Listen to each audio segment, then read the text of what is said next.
Y qué bendición poder estar con ustedes, hermanos, en esta noche de este miércoles y poder compartir nuestra reflexión que cada 8 días hacemos sobre lo que puede significar el crecimiento espiritual en la vida de cada uno de nosotros, desde el momento en que empezamos a mirar lo que vivieron los demás, los que nos antecedieron, en ese caso los apóstoles, y cómo ellos, a partir de la experiencia de la resurrección, empezaron a vivir y a manejar en su vida la necesidad de empezar a decirle a las demás personas lo que significa la experiencia del resucitado.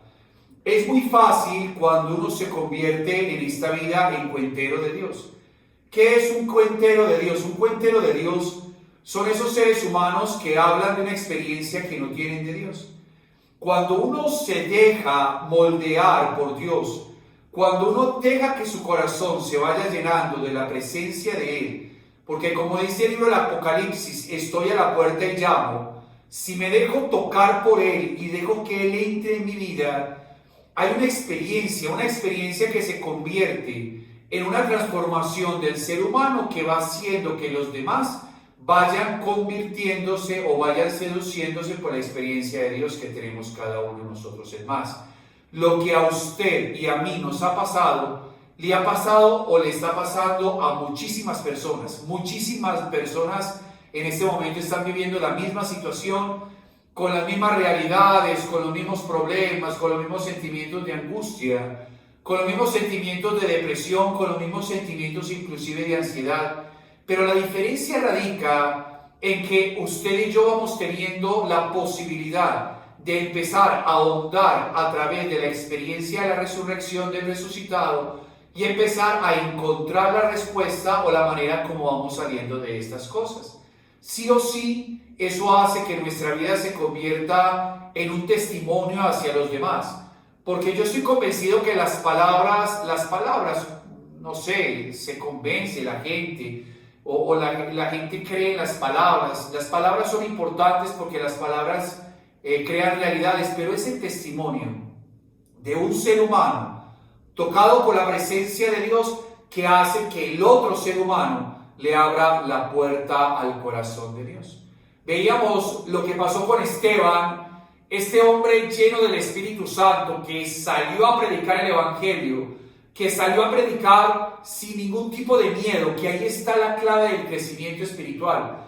La clave del crecimiento espiritual no es que yo rece una oración más, o que yo tenga una devoción o me encomiende a un santo más, o rece un rosario más. La clave de la santidad consiste es que en la medida en que yo vaya creciendo espiritualmente, la transformación de mis miedos se van convirtiendo en las transformaciones de las seguridades. El miedo es como el termómetro para darnos cuenta verdaderamente hasta dónde hemos crecido o estamos creciendo espiritualmente. Entre más Dios haya, menos miedo tenemos que tener. Entre más Dios haya, más posibilidades tenemos de tener la seguridad de que Él nos acompaña, el guardián que no duerme, el que está conmigo como el pastor que nunca me falla. La seguridad de tener el crecimiento espiritual no es que yo tenga una palabra más bonita que dar o que yo tenga la posibilidad de entender un texto con más facilidad, no. La capacidad de crecer espiritualmente es que en la medida en que yo me vuelco más al crecimiento, donde yo me vuelco más a la experiencia de Dios, menos miedos o por lo pronto tengo la posibilidad de saber controlar los miedos que tengo en mi corazón. Y es ahí donde uno se va dando cuenta que cada vez que yo rezo, cada vez que yo oro, cada vez que yo me encomiendo a Dios, eso me hace a mí confrontarme con mis propios miedos, porque todo el trabajo de crecimiento es un trabajo de crecimiento llamado interioridad, es decir, cada vez que yo crezco es porque estoy entrando más dentro de mí mismo. Y entre más entro yo dentro de mí mismo, más tengo la capacidad de autoconocerme, de autoperdonarme, de resolver todavía las cosas que la mente procesa, sobre todo lo que tiene que ver con las situaciones no resueltas, y uno empieza a confiar y a creer en el Señor. Este Esteban, un hombre lleno del Espíritu Santo, que sin ningún tipo de miedo va a predicar, sabiendo que podían fácilmente cogerlo, y efectivamente lo agarraron. Y no le importó, o sea, es un hombre lanzado, porque el amor lo lanza siempre afuera en la medida en que entra hacia adentro. O sea, cada vez que yo entro más hacia adentro, cada vez más me va lanzando hacia el otro.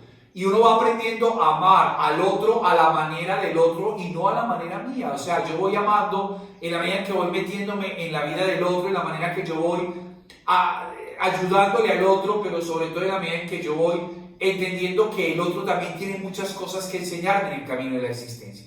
Esteban se lanza, como veíamos hace 8 días atrás, y como vamos a ver el día de hoy, que es toda la parte final del capítulo 6 del libro de los Hechos de los Apóstoles. Esteban se lanza a predicar porque es imposible no hablar de Dios cuando esa experiencia ha sido tan transformante y tan llena de vida para las personas. Va y habla de Dios, va y empieza a hacer milagros, va y empieza a transformar a los seres humanos. Y es ahí donde las autoridades o los representantes de la religión oficial de la época, que lo único que querían era custodiar la ley, custodiar la religión, empiezan a agarrarlo, a decirle, bueno, ¿y usted qué está pasando? ¿Qué está haciendo? Lo agarran y le hacen un juicio falso, diciendo que va a acabar con el templo y que va en contra de la ley de Moisés. Finalizando dice la palabra que todos se quedaron asombrados porque Esteban tenía una cara de ángel, o sea, estaba transformado por el amor de Dios. ¿Saben por qué, hermanos?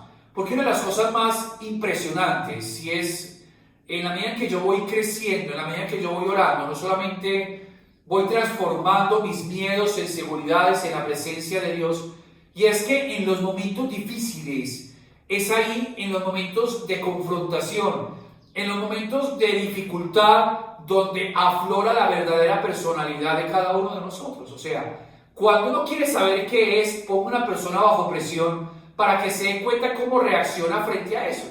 Y es ahí donde uno se da cuenta que en el caso de Esteban, que lo tenían frente a todo el mundo, que lo iban a apedrear, que lo iban a hacer un juicio injusto, este hombre presenta la verdadera personalidad de un hombre llamado por Dios. ¿Y qué es esa personalidad? Es la personalidad de una persona que tiene puesta realmente su confianza en Dios y que sabe que Dios, pase lo que pase, de ahí en adelante nunca va a separarse de Él. ¿Sabe por qué a usted y yo nos cuesta tanto? Porque nosotros somos intermitentes, es decir, nosotros podemos confiar en Dios, dejar de confiar en Dios porque se llama libertad. En la medida en que nosotros confiamos en Dios, sentimos alegría. En la medida en que nosotros dejamos de confiar en Dios, confiamos en nosotros mismos o confiamos en el otro. Pero en la medida en que uno empieza a confiar en Dios, porque eso es lo que pasa, que uno se cansa en algún momento de la vida de sentirse triste, de sentirse aburrido, de sentirse traicionado, de sentirse con esa opresión en el pecho, y es ahí donde esa persona empieza realmente a no ser tan intermitente en ese camino de fe. Porque también dice el libro del Apocalipsis, prefiero que sea frío o calor, pero no que sea tibio. El problema de los tibios es que podemos tener emociones donde nos haga creer que Dios está con nosotros y hoy estamos en un momento espiritual gigante, pero resulta que después nos olvidamos, después bajamos la guardia, y es ahí donde esa intermitencia pasa, y es que en los momentos donde pasan los problemas, lo coge uno muy mal parado en el camino de la existencia, y cogerlo así hace posible que uno cuando se quiere enfrentar saca la personalidad, y muchas veces la personalidad que uno saca es la personalidad defensiva, que es la personalidad donde genera agresión, es la personalidad donde todo se disculpa, es la personalidad donde uno empieza a darse cuenta que, no sé, el otro es el que tiene el problema, que el problema es el otro y no soy yo, porque de alguna manera es ahí donde uno se da cuenta, hermanos, que en la medida en que yo me meto a darme cuenta que el que tengo que trabajar es en mí, ahí yo empiezo a entender a los demás, y entre más entro en mí y entre más hago un cambio en mí, más los demás van cambiando o yo voy viendo diferente a las otras personas. Es ahí, en este momento, donde aflora la verdadera personalidad de Esteban, y este hombre que podría fácilmente poder haber hecho, no sé, algún tipo de relato de justicia, nos presenta en el capítulo séptimo, en el principio del capítulo séptimo, el siguiente discurso que quiero compartir con ustedes en esta noche. Mire, el discurso empieza así. El sumo sacerdote preguntó, ¿es así? Él respondió, hermanos y padres, escúchenme. El Dios de la gloria se apareció a nuestro padre Abraham cuando estaba en Mesopotamia, antes de que se estableciese en Harán. Y le dijo, sal de tu tierra y de tu parentela, y vete a la tierra que yo te muestre. Entonces salió de la tierra de los caldeos y se estableció en Harán.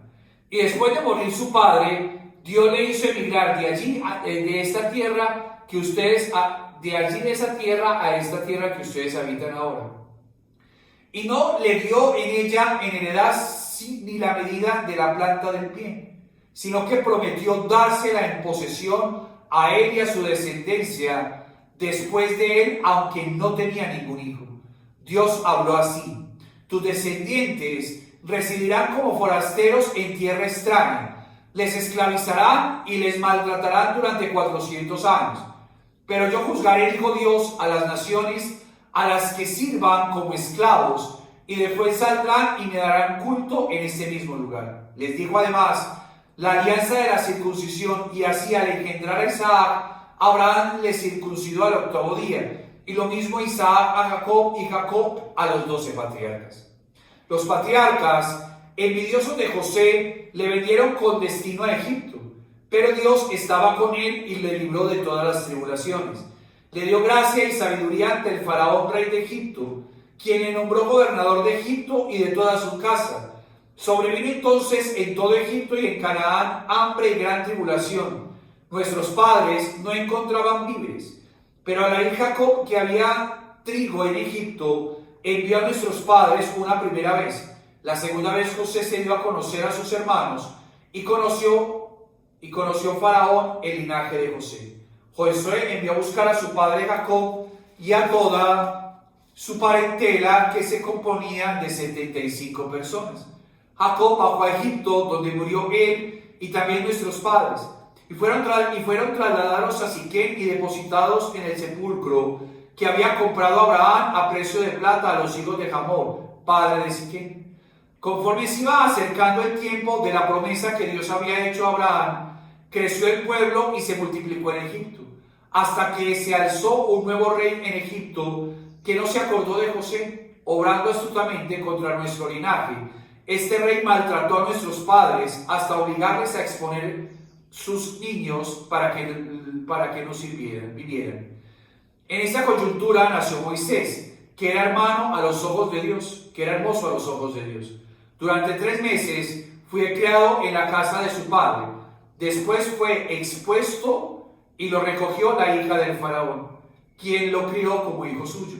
Moisés fue educado en toda la sabiduría de los egipcios y fue poderoso en sus palabras y en sus obras. Cuando cumplió la edad de 40 años, se le ocurrió la idea de visitar a sus hermanos, los hijos de Israel. Y al ver que uno de ellos era maltratado, tomó su defensa y vengó al oprimido matando al Egipto.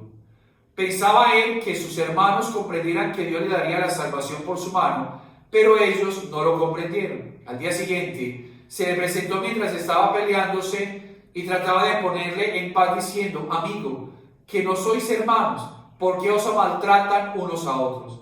Pero el que maltrataba a su compañero le rechazó diciendo: ¿quién te ha nombrado jefe y juez sobre nosotros? ¿Es que quieres matarme a mí como mataste ayer al egipcio? Al oír esto, Moisés huyó y vivió como forastero en la tierra de Midian, donde tuvo 2 hijos. Al cabo de 40 años, se le apareció un ángel en el desierto del monte Sinaí sobre la llama de una zarza ardiendo. Moisés se maravilló al ver la visión, y al acercarse a mirarla, se dejó oír la voz del Señor: yo soy el Dios de tus padres, el Dios de Abraham, de Isaac y de Jacob. Moisés temblaba y no se atrevía a mirar. El Señor le dijo: quítate las sandalias de los pies, pues el lugar donde estás es tierra santa. Bien vista tengo la opresión de mi pueblo que está en Egipto, y he oído sus gemidos y he bajado a librarles, y ahora se te enviará a Egipto. A este Moisés, de quien renegaron diciéndole quién te fue nombrado jefe y juez, a este envió Dios como jefe y redentor, por mano del ángel que le apareció en las zarzas. Este le sacó realizando prodigios y señales en la tierra de Egipto, en el Mar Rojo, en el desierto durante 40 años. Este es el Moisés que dijo a los israelitas: Dios os suscitará un profeta como yo de entre vosotros. Este es el que en la asamblea del desierto estuvo con el ángel que le hablaba en el monte Sinaí, y como nuestros padres, el que recibió palabra de vida para comunicarnos. Ese es aquel a quien no quisieron obedecer nuestros padres, sino que le rechazaron para volver su corazón hacia Egipto.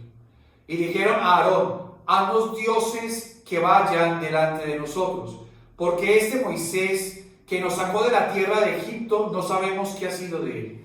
E hicieron sacrificios, hicieron un becerro y ofrecieron un sacrificio al ídolo, e hicieron una fiesta a las obras de sus manos. Entonces Dios se le apartó de ellos y le entregó el culto del ejército del cielo, como está escrito en el libro de los profetas. Es que me ofreciste víctimas y sacrificios durante 40 años en el desierto cerca de Israel. O llevaste la tienda de Moloch y la estrella del dios Refán, las imágenes que hiciste para adorarlas, pues yo llevaré más allá de Babilonia. Nuestros padres tenían en el desierto la tienda del testimonio, como mandó lo que dijo Moisés, que la hiciera según el modelo que había visto. Nuestros padres que le sucedieron la recibieron y la introdujeron hasta el mando de Josué en el país ocupado por los gentiles, a los que Dios expuso delante de nuestros padres hasta los días de David, que halló gracia ante Dios y pidió encontrar una morada para la casa de Jacob. Pero fue Salomón el que edificó la casa, aunque el Altísimo no habita en casas hechas por manos de hombres, como dice el profeta.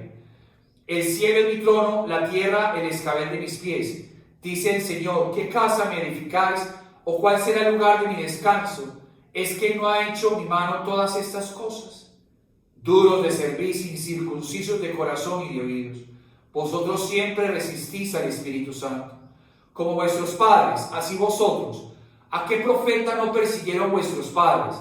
Ellos mataron a los que anunciaban de antemano la venida del justo, de aquel a quien ustedes ahora han traicionado y asesinado.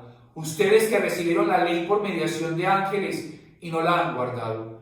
Al oír eso, sus corazones se consumían de rabia y rechinaron sus dientes contra él.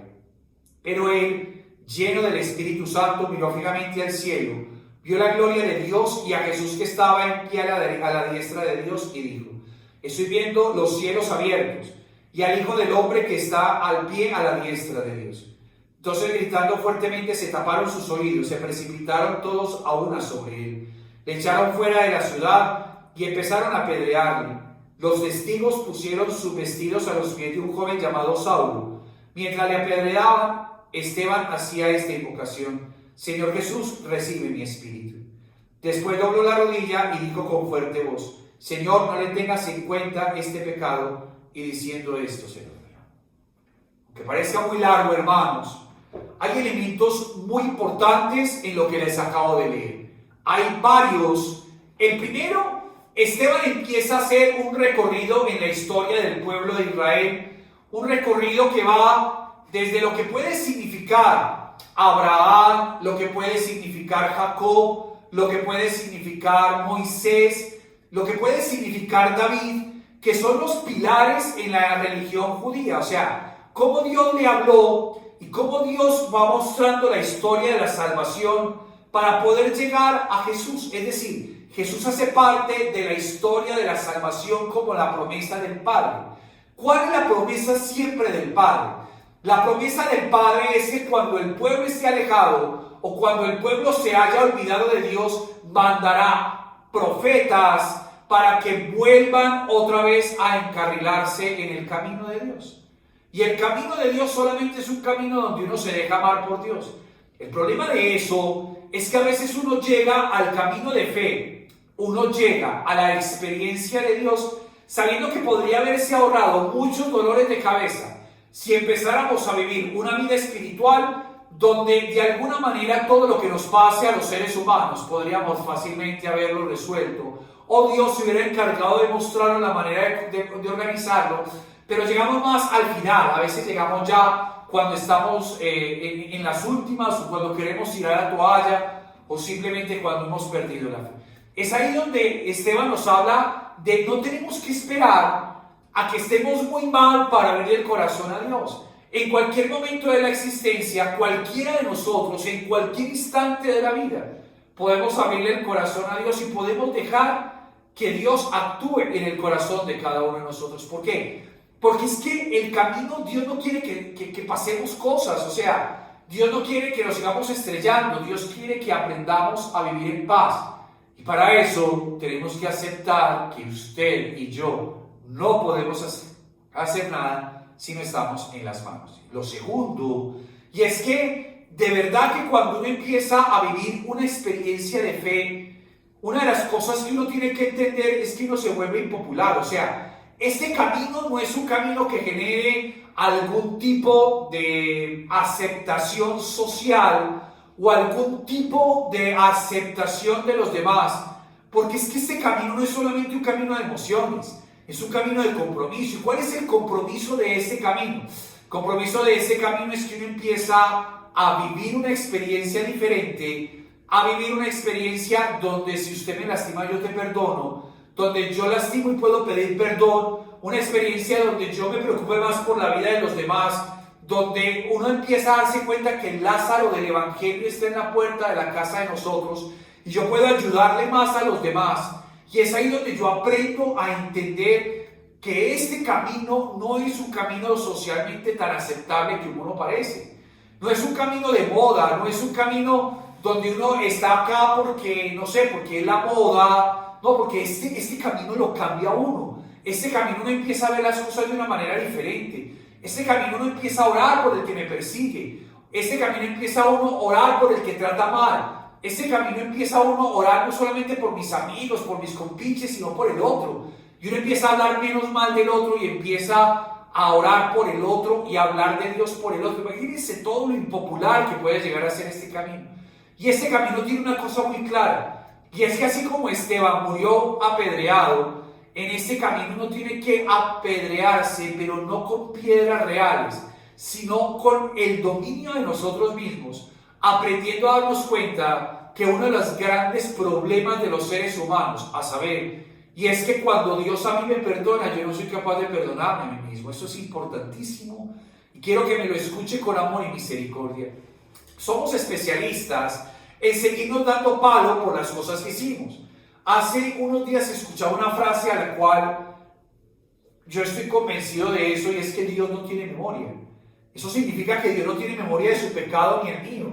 Cuando yo le pido perdón, o a través del sacramento, o en la Eucaristía, en el acto penitencial, Él no tiene memoria de lo que yo hago. El problema es que yo pienso que sí, y el problema es que yo creo que Él tiene memoria. Y es ahí donde uno le pone a Dios, decirle, oiga, es que usted, esto que me está pasando es porque Él no me ha perdonado. No, el problema es que yo necesito perdonarme. Y para poder perdonarme yo necesito amarme. Y para poder amarme yo necesito aceptarme tal como soy. Y para poder aceptarme tal como soy necesito conocerme. Y para poder conocerme necesito sacar el espacio para eso. Y este espacio que estamos a través de la pandemia y a veces del aislamiento, en el caso de nosotros de Medellín, que es todos los fines de semana, antes de distraernos tanto buscando modelos para poder distraer y pasar el tiempo y matarlo, ¿por qué no también sacamos espacio para conocernos? Espacio para darnos cuenta quiénes somos realmente, porque todo parte de un momento donde yo entro dentro de mí y decirle, yo soy así, me amo así, sé lo que soy, sé lo que tengo, sé cuáles son mis cosas, sé lo que no quiero seguir viviendo, pero en la medida que yo me acepte y me ame, es ahí donde yo aprendo a amarme con lo que Dios me ha dado y no me sigo dando tanto garrote por las cosas que yo he hecho. Porque le digo de corazón, y con esto ya termino la charla de esta noche de Biblia, para meter la semana entrante con todo lo que tenga que ver con la conversión de Saulo, que eso me encanta.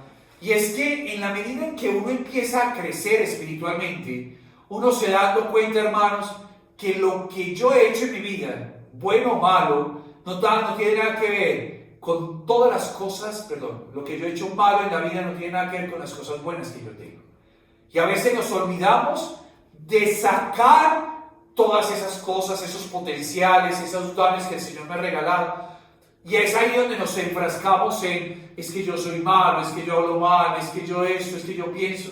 Ve, hermanos, si uno se pusiera a mirar todas las bendiciones que el Señor nos ha regalado en la vida, nos daríamos cuenta que usted y yo tenemos tantas cosas buenas y bellas, que a veces no las sacamos porque nos quedamos todavía dando unos golpes de pecho por las cosas que ella me perdonó.